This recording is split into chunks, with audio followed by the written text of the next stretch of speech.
유학을 보냈어요. 그리고 이제 이 아버지는 자기를 돕는 종과 함께 생활을 하게 되었습니다.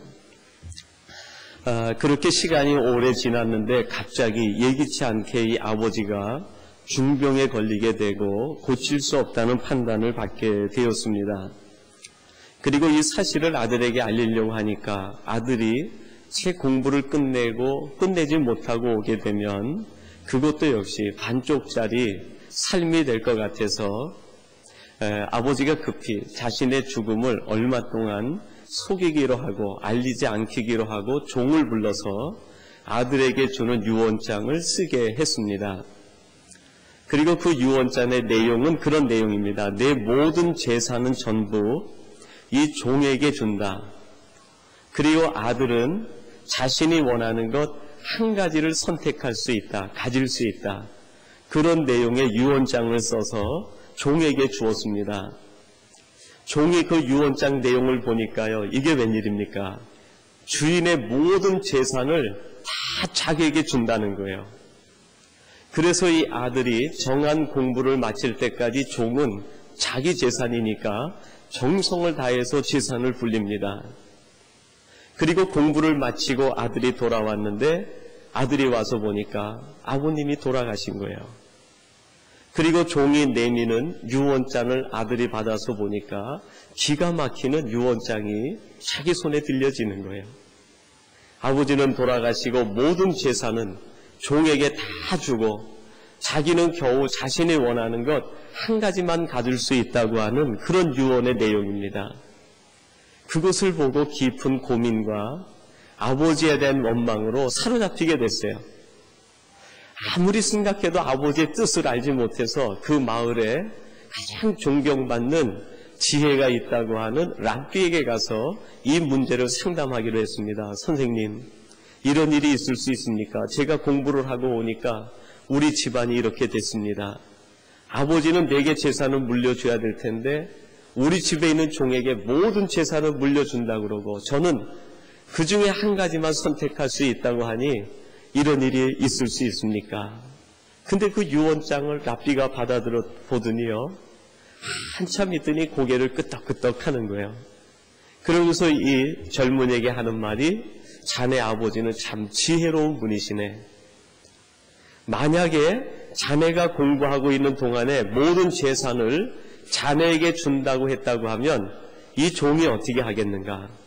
아들의 재산이고 관리하는 아버지도 계시지 않으니까 모든 재산을 가지고 도망갈 수 있는 것 아니겠는가? 그리고 이 아버지의 지혜는 거기에 있는 것이 아니라 자네에게 한 가지를 선택할 수 있다고 달아놓은 거기에 있다네 그런 거예요. 그게 뭐가 지혜로운 겁니까? 잘 생각해 보게. 자네는 하나를 선택할 수 있는데 그 하나로 아버지의 소유였던 종을 선택을 하면 그 종이 가지고 있는 모든 재산이 결국 자네 것이 되지 않겠는가? 여러분 얼마나 지혜로운 아버지이십니까? 근데 여러분 우리 하나님은 이 탈무드에 나오는 이 지혜로운 아버지보다도 더 지혜가 있으신 분이에요. 얼마나 지혜가 있으신지 하나님께서는 우리들에게 모든 것을 주시겠다고 약속하시고 그것을 한 가지에다가 담아주셨어요. 그 한 가지가 뭘까요? 여러분 창세기 2장 3절 말씀에 보면 하나님께서 우주 만물을 지으신 다음에 이런 말씀을 하고 계십니다. 창세기 2장 3절 말씀인데요. 하나님이 일곱째 날에 복주사 거룩하게 하셨으니 이는 하나님이 그 창조하시며 만드시던 모든 일을 마치시고 이날에 안식하셨음이더라. 하나님께서 안식일을 만들어 놓으시고 거기에다가 뭐라고 약속을 하셨어요? 이 안식일에 하나님이 모든 복을 담아주시고 이날에 복을 주셨다 그렇게 말씀하고 있습니다. 하나님께서 안식일에 복을 담아주시고 이 안식일을 선택하고 그날에 하나님 앞에 예배하는 사람들, 하나님 앞에 나와 찬양하는 사람들, 이 안식일을 자신에게 주신 날로 받아들이는 사람에게 하나님이 주실 수 있는 모든 복을 담아서 거기에다가 주셨다고 말씀을 하고 있습니다. 여러분이 얼마나 놀라운 축복의 말씀이고 은혜의 말씀이십니까? 여러분, 우리들이 세상에 있는 지역적인 것, 그것을 하나 가지려고 애쓰기보다도 하나님의 약속하신 하나님의 복된 날, 하나님의 은혜의 날, 하나님이 주신 예배의 날을 내 것으로 취해서 거기에 담겨있는 하나님의 놀라운 축복을 받아 누리신 우리 모든 삼성교회 가족들이 되시기를 주님의 이름으로 축원합니다. 이 말씀을 쭉 연결해서 해야 되는데 이게 얼마나 신경 쓰이는지 그리고 요 빼죽하게 나온 게 말할 때마다 옆에 콕콕 치는 거예요. 이거 큰일 났네. 여러분, 하나님께서 우리에게 안식일을 복 주신다 약속하시고 담겨주셨는데 제가 설교 중에 웃어도 참 웃어요. 제가 웃는 건 순전히 나비네 털 때문입니다. 하나님께서 우리에게 안식일에 복을 주신다고 했는데 오늘 그 안식일에 담겨있는 의미가 무엇인가? 창조적인 관점하고 오늘 본문에 담겨있는 우리 주님이 말씀하신 그 의미를 함께 나누면서 우리에게 주시는 안식일의 의미를 함께 새겨보려고 합니다. 첫 번째로 안식일은 6일간의 노동을 전제로 한다는 것입니다. 여러분, 이것은 안식일을 우리가 해석하는데 여러 가지 관점이 있는데 그 중에서 일과 사명이라는 관점에서 안식일을 해석하면 안식일은 6일간의 노동이 있을 때에 안식일이 가치가 있다는 거예요. 6일간의 노동이 없으면 결국 무엇도 없는 겁니까? 안식도 없는 거죠. 그래서 이 안식일의 의미가 우리에게 첫 번째 주는 의미로는 6일간의 노동을 전제로 한다 하는 것입니다. 여러분, 오늘 본문 27절 말씀 상반절에 보면은요 그런 말씀이 있습니다. 또 가라사대 안식일은 사람을 위하여 있는 것이요 그랬어요. 안식일은 사람을 위해서 있다. 여러분, 안식일이 사람을 위해서 있다 그랬는데 어떤 사람을 위해서 있다는 말일까요? 그 해답을 우리는 창세기 2장 1절과 2절에서 찾아볼 수 있게 됩니다. 바로 하나님께서 우주 만물을 창조하신 그 사건과 기사 내용입니다. 창세기 2장 1절과 2절에서는 이렇게 말씀합니다. 천지와 만물이 다 이루니라. 하나님이 지으시던 일이 일곱째 날이 이를 때에 마치니 그 지으시던 일이 다함으로 일곱째 날에 안식하시니라.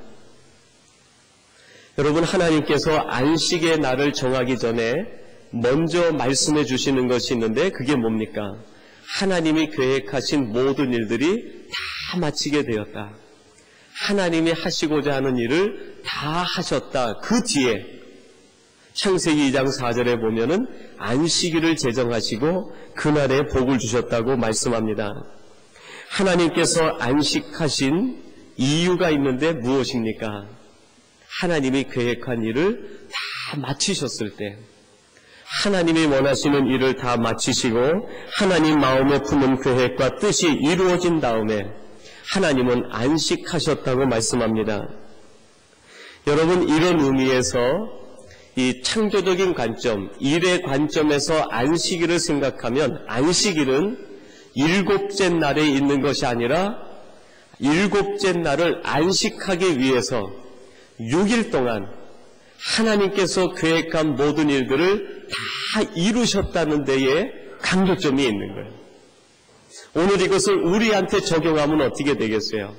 우리가 하나님 앞에 나와서 7일날 예배하는 데에 강조점이 있는 것이 아니라 하나님 앞에 예배하기 위해서 6일 동안 하나님께서 우리에게 원하시고 계획하시고 내게 뜻하신 바 된 모든 일들을 다 이룬 사람, 그 사람이 7일째 돼서 하나님 앞에 나와 찬양하고 예배하고 경배할 때 그것이 복이 된다는 거예요. 물론 하나님 앞에 예배하는 것, 하나님을 찬양하는 것, 하나님 앞에 영광 돌리는 것, 축복된 일임에 틀림없습니다. 그러나 안식일의 본래적인 의미로 보면은 일곱째 날에 강조점이 있는 것이 아니라 그날을 하나님 앞에 영광으로 예배하고 그날에 하나님을 마음껏 찬양하고 하나님 앞에 마음껏 감사하기 위해서 6일 동안 최선을 다하는 것. 6일 동안 하나님께서 내게 원하시는 일들을 완벽하게 지내는 것. 하나님의 계획을 이루고 하나님의 뜻을 이루고 살아가는 것이 7일날 하나님 앞에 예배할 때에 감사의 조건이 된다는 거예요.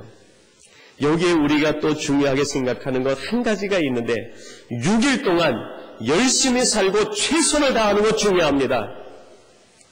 그런데 여러분, 무엇을 향한 최선이고 무엇을 향한 열심입니까? 그것을 점검해야 되죠.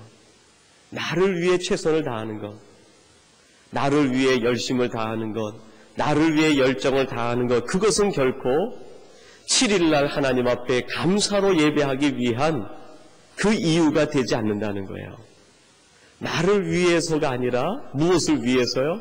하나님 보시기에 좋고 하나님의 뜻을 이루기 위해서 하나님의 생각을, 하나님의 마음을 읽어가면서 최선을 다하고 열정을 다하고 헌신의 삶을 살았을 때 그것이 7일날 하나님 앞에 나와 예배하는 사람에게 너무나 큰 감격의 조건이 된다고 하는 말씀입니다. 여러분, 로마서 12장 1절에 보면 사도 바울이 이런 고백을 합니다. 그러므로 형제들아, 내가 하나님의 모든 자비하심으로 너희를 권하노니 너희 몸을 하나님이 기뻐하시는 거룩한 산 제사로 드리라. 이는 너희의 드릴 영적 예배니라. 로마서는 크게 두 부분으로 되어 있습니다. 전체가 16장까지 되어 있는데요. 1장부터 11장까지는 주로 교리에 대해서 되어 있습니다. 인간이 얼마나 큰 죄인인지, 하나님이 우리를 얼마나 사랑하시는지, 그래서 예수님을 보내주시고 십자가에 죽게 하시고 그 보혈의 공로로 우리를 구원해 주시고 우리 하나님께서 그 주님을 화목해 하는 제물로 삼으시고 우리에게 화목해 하는 직책을 주셨다. 그래서 우리는 새로 태어난 하나님의 사람이고 그리스도와 함께 연합된 자다. 그것이 로마서 5장까지 쭉 진행이 돼요.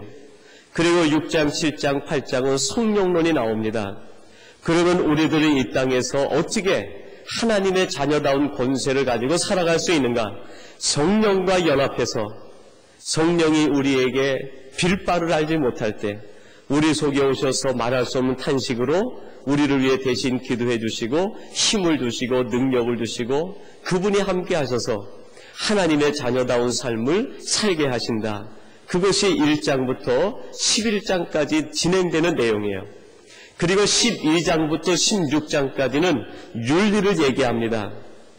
너희는 하나님의 자녀인데 그러면 너희들은 교회 안에서만의 성도가 아니라 12장부터는 세상 속에서 크리스찬들이 어떻게 살아야 되느냐 그걸 얘기합니다. 특별히 12장은 교회 공동체와 가정 속에서 세상 속에서 어떻게 살아야 되느냐. 그리고 13장은 우리는 이중적인 신분이 있는데 하나님의 자녀된 신분과 세상 나라에 속한 시민의 신분이 있다는 거예요. 그리고 세상 속에서 세상의 신분을 가지고 어떻게 살아야 되느냐. 세상의 권위에 복종하고 하나님께서 그 권위를 주셨으니까 그 권위를 존경하면서 너희들의 믿는 삶으로 감화감동시켜서 세상이 변화되게 하고 세상 사람들과 같이 정욕대로 살지 말고 오직 그리스도로 옷 입고 의와 진리의 거룩함으로 옷을 입어 세상을 변화시키는 사람이 되라. 그것이 12장부터 15장까지 쭉 진행이 돼요. 그리고 16장은 이렇게 살기가 너무 어렵습니다. 우리가 그렇게 얘기할 수 있잖아요. 그러니까 16장은 얘기합니다. 그러니까 이렇게 살았던 믿음의 사람들을 본받아서 너희들도 이처럼 살아야 된다. 그것이 16장까지 로마서에 흐르는 흐름입니다. 그리고 12장은 바로 우리들이 세상에서 어떻게 살아야 되느냐 윤리를 얘기하는데 그 윤리를 얘기하는 것이 12장 1절과 2절 말씀이에요. 너희는 세상에서 영적 예배를 드리는 삶을 살아라. 영적 예배를 드리는 삶을 살라는 것이 무엇입니까? 제사를 지내라 하는 것은 알겠는데 영적 예배를 드리라는 것이 뭐예요? 제사를 지내는 것은 하나님이 정한 안식일 절기에 가서 제물을 드리기만 하면 됩니다. 그런데 여러분, 우리들이 영적으로 예배하기 위해서는, 그날에 우리가 감격스럽게 예배하기 위해서는 우리에게 주어진 6일 동안 예배 드리는 삶으로 살아가야 된다는 걸 얘기하는 거예요. 원래 구약의 제사는요, 제물을 드리게 되어 있습니다. 그 제물은 반드시 흠이 없어야 하나님이 제물을 흠양하시는 거예요. 제사 때 제물을 가지고 왔다고 해서 그 제물을 하나님이 받으시는 것이 아니라 흠이 없는 제물이어야 되는 거예요. 여러분, 흠이 없게 하려면 어떻게 해야 됩니까? 제사로 쓸 제물들을요, 제사를 드리는 나를 생각하면서 그 전에 흠 없이 키워야 되는 거예요. 먹는 것도 흠 없는 걸 줘야 되고요, 상처가 나지 않게 해야 되고, 아주 보살피면서 정성을 다해서 키워야 되는 거예요. 비로소 그것이 하나님 앞에 드려질 영적 제물이 되는 거죠. 여러분, 우리들이 하나님 앞에 영적 제사, 영적 예배를 드리기 위해서는 그날이 중요한 것도 중요하지만 우리가 스스로 제물이 돼서 하나님 앞에 제물다운 삶을 살아서 흠없이 보존해서 하나님 앞에 우리를 드려야 된다는 거예요. 그러니까 이 로마서 12장 1절과 2절의 강조점은 예배에 있다기보다는 어디에 있습니까? 그 예배의 제물이 되기 위해서 너희들이 인간의 삶 속에서, 세상적인 삶 속에서 6일간의 삶에서 성공자가 돼야 된다. 거기에 강조점이 있어요. 여러분, 바리새인들은 어떠했습니까? 안식일 정해놓은 그날은요, 너무나 거룩했습니다. 그러나 그들이 안식일이 끝나고 나면 세상 속에 돌아갔을 때 그들은 어떠했습니까? 우리 주님의 말씀을 빌리면요, 그들은 회칠한 무덤과 같다고 했습니다. 그들의 6일 동안의 삶은요, 하나님이 외면할 정도로 하나님 앞에 부끄러운 삶을 살았어요. 하나님 앞에 인정받지 못하는 생활. 그렇게 6일 동안을 살다가 안식일 날은 와서 거룩하게 하나님을 찬양하고 예배합니다. 여러분, 이것 자체가 하나님이 받지 못할 제사라고 얘기하고 있습니다. 지금 바리새인들이 예수님에게 항변하는 것이 무엇입니까? 당신은 왜 이 안식일에 우리가 정해놓은 규정을 지키지 않고 당신 마음대로 합니까? 그때 주님께서 이들에게 하는 말이 무엇입니까? 안식일의 주인은 난데 내가 볼 때 너희들은 안식일을 지킬 만큼 6일간의 생활이 바르지 못하구나. 6일간이 너희들은 잘못되었구나. 세상에서의 삶이 잘못됐구나. 그거를 지금 지적하고 계시는 거예요. 사랑하는 우리 삼성교회 가족 여러분, 매주일 돌아오는 예배를 매주일 돌아오는 습관처럼 그렇게 하나님을 경배하고 예배하려고 하지 마시기 바랍니다. 하나님 앞에 정말 감사와 감격이 넘치는 예배를 드리기 위해서 여러분, 월요일부터 토요일까지 하루하루가 예배적 삶이 돼야 됩니다. 그 자체가 예배가 되고 그 자체가 내 자신을 하나님 앞에 드릴 흠없는 제물을 준비한다는 마음으로, 매 순간 내 자신을 제물을 키우는 마음으로 그렇게 일주일을 지내시다가 하나님 앞에 나와서 여러분의 몸을 하나님이 기뻐하시는 산제물로 드리는 우리 모든 성도님들이 되시기를 주님의 이름으로 축원합니다. 그리고 두 번째로는 우리 인생 중에 침투에 들어오시는 하나님에 대해서 말씀하고 있습니다. 여러분, 이것은 시간적인 의미로 안식일을 해석하는 것입니다. 여러분, 28절 말씀인데요, 마지막 절 말씀입니다. 우리 한번 같이 봉독하겠습니다. 28절입니다. 그러므로 인자는 안식일에도 주인이니라. 여러분, 조금 전에 우리가 안식일은 6일간의 노동을 전제로 한다 그래서 일, 사명, 성도들의 헌신과 관련해서 우리의 생활과 관련해서 안식일을 한번 해석해 봤어요. 그리고 이번에는 시간적 개념으로 안식일을 한번 생각해 보려고 합니다. 여러분, 하루, 이틀, 3일, 4일 하는 것은 시간의 흐름이죠. 그 시간의 흐름이 쭉 진행되다가 안식일이 되는 7일날 하나님께서 시간 속으로 들어오신다는 의미가 담겨 있어요. 여러분, 우리는 어떤 존재입니까? 하루, 이틀, 3일, 4일 시간의 지배를 받는 사람들이죠. 다시 말해서 한 주간은 우리 인생의 전체 길이라고 할 수 있어요. 우리 인생의 길이.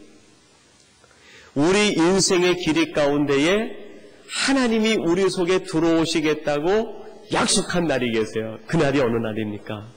예배하는 날이에요. 하나님 앞에 나와 예배하는 날. 제가 우리 교회에 와가지고요, 이제 우리 1구역부터 20구역까지 쭉 신방을 하고 그랬는데요. 신방할 때 두세 가정이면은 한 가정이, 가족이 이제 부부가 있는 가정은 또 부부가 같이 예배를 드리기도 하고요. 아이들이 학교 끝나서 오면은 아이들과 함께 예배 드리기도 했는데요. 그 아빠가 있어서 마침 한국에서 남편이 왔다든지 해서 같이 예배를 드릴 때 예배 전에 그 아빠가 그런 얘기를 하더라고요. 목사님 자주 신방 왔으면 좋겠어요. 그래요. 그래서 왜요? 그랬더니 우리 집사람이 일주일 전부터 집안 청소를 하더라고요. 그렇게 얘기를 하더라고요. 목사님이 신방 온다니까 일주일 전부터 피아노 밑에 구석구석 소파 밑에 청소를 하는데 일주일을 청소를 하더래요. 여러분, 우리 주님께서 우리 속에 들어오시겠다고 약속하신 날, 얼마나 귀한 날입니까? 물론 우리 주님은 우리 속에 매일매일 계시죠. 그런데 주님이 약속하시기를 우리의 인생의 삶 속에서 하루, 이틀, 3일, 4일 그 어느 때에 하나님이 약속하신 그날 우리 심령 깊이 들어오시겠다는 거예요. 여러분, 예배드리는 시간이 얼마나 감격적인 시간인지 아십니까? 단순히 여러분 그냥 여기 앉아있다고 생각하지 마세요. 이 시간 지금 주님께서는 여러분 마음속 깊이 파고 들어가는 거예요. 무엇으로 파고 들어갑니까? 찬양으로 파고 들어가는 거예요. 여러분, 찬양은 준비 찬양은 없어요. 찬양 자체가 예배예요. 찬양하는 순간 찬송 속에 거하시는 하나님이 그 찬양 속에서 우리 속으로 들어오는 거예요. 우리 속으로. 찬양을 할 때 얼마나 기뻐집니까?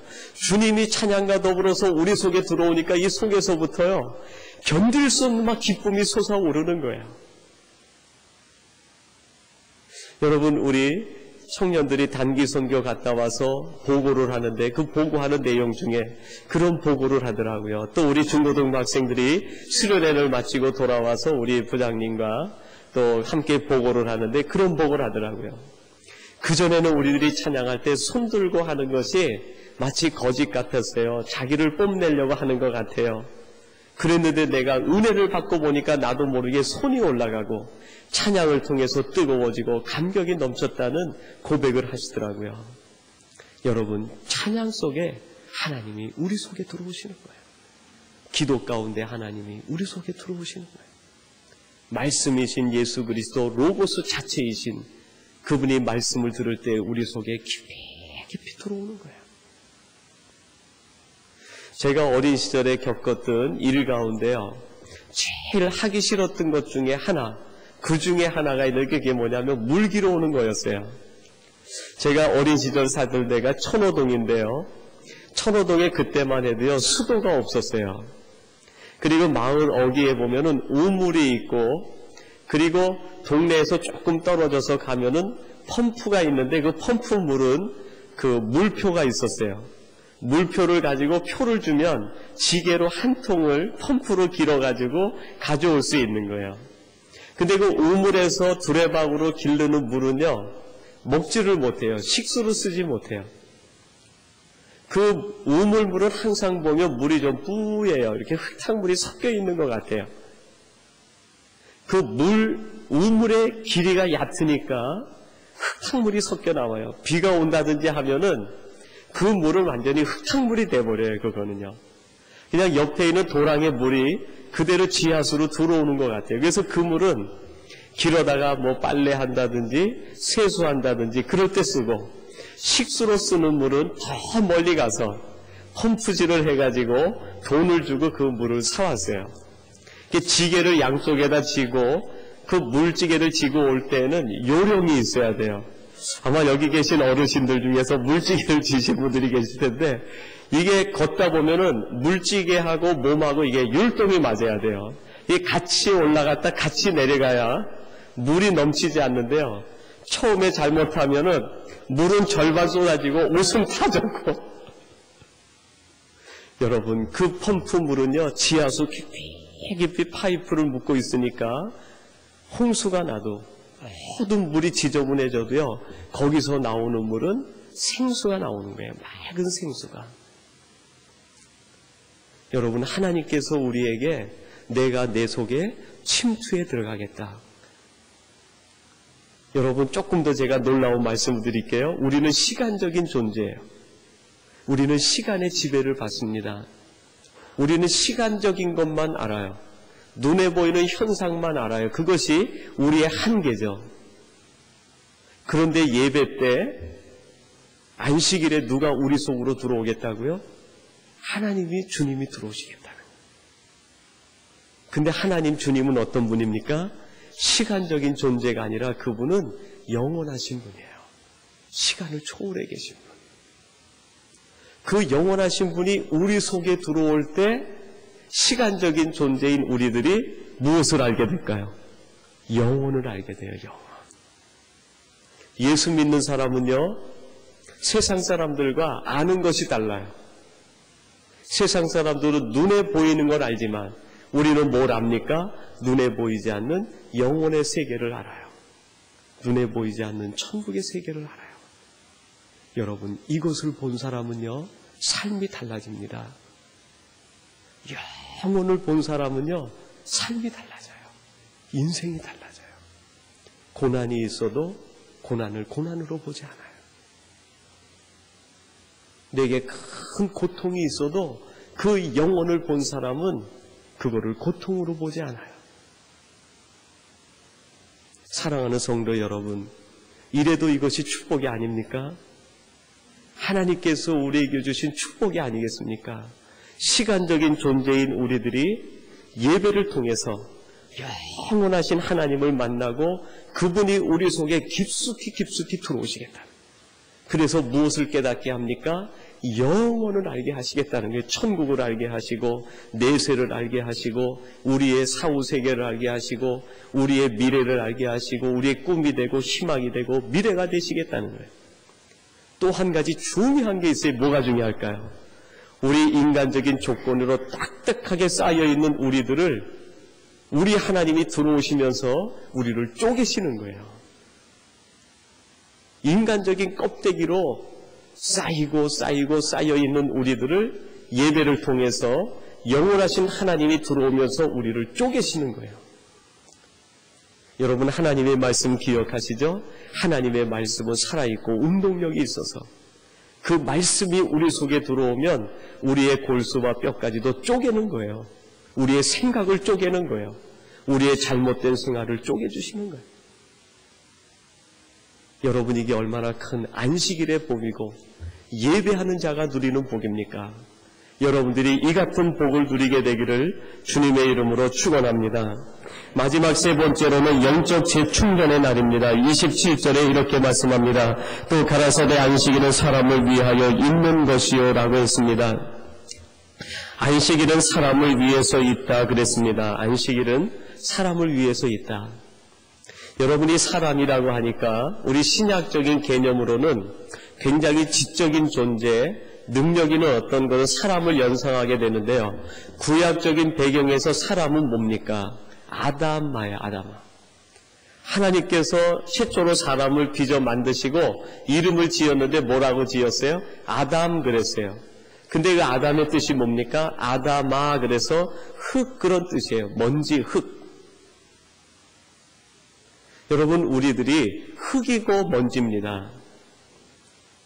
저희 강민이가 유치원에 처음 들어가가지고요, 하루는 집에 왔는데 종이 위에다가 빳빳한 도화지 위에다가 뭘 만들어 가져왔더라고요. 보니까 지점토로 자기 얼굴을 이렇게 해가지고 눈도 붙이고 눈썹도 붙이고 코 만들고 입 만들어서 얼굴 모양을 그 종이 위에다 만들어서 가지고 왔어요.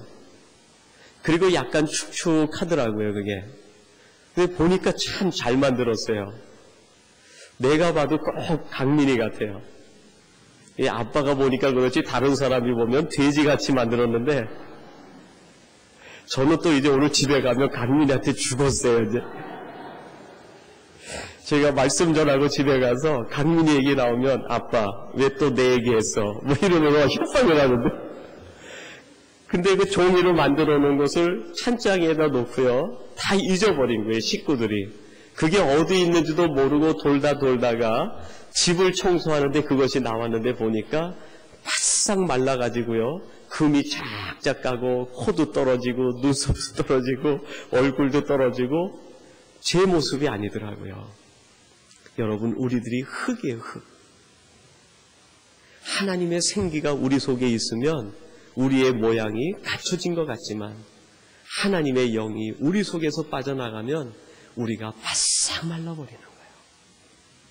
하나님이 떠나면 우리에게 금이 가는 거예요. 쫙쫙 금이 가요. 코도 떨어지고 눈도 떨어지고 형체를 알아볼 수 없게 조각난 인생이 되고 마는 거예요. 우리의 체질을 아시고 우리가 진토임을 아는 하나님이 안식일에 우리를 불러놓으시고 주시는 축복이 있어요. 하나님의 영으로, 하나님의 에너지로, 하나님의 능력으로 우리를 채워주시는 거예요.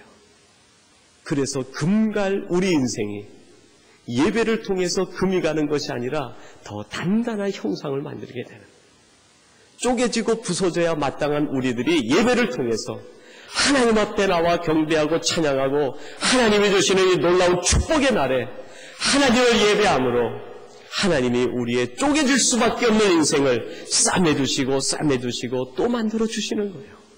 여러분, 이게 얼마나 큰 축복입니까? 그래서 예배를 통해서 하나님이 우리의 하나님의 형상으로 우리를 다시 만드는 거예요. 여러분, 우리 자신을 돌아보면 너무 부족한 것이 많아요. 그럼에도 불구하고 오늘 여기까지 우리의 인생이 이렇게 깨지지 않고, 우리의 삶이 이렇게 조각나지 않고, 우리의 자녀들이 금가지 않고 여기까지 올 수 있는 것, 바로 예배 때문인 것을 여러분 믿으시기 바랍니다.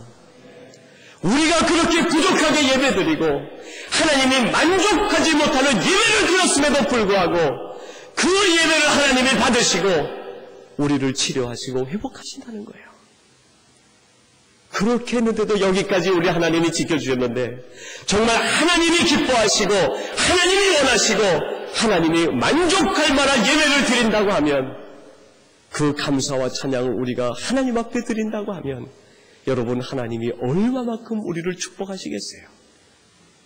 그렇게 부족한 예배를 드렸는데도 하나님이 지금 여기까지 우리를 지켜주셨는데, 하나님이 감동할 예배를 드린다고 하면, 여러분, 아브라함에게 주셨던 축복이겠습니까?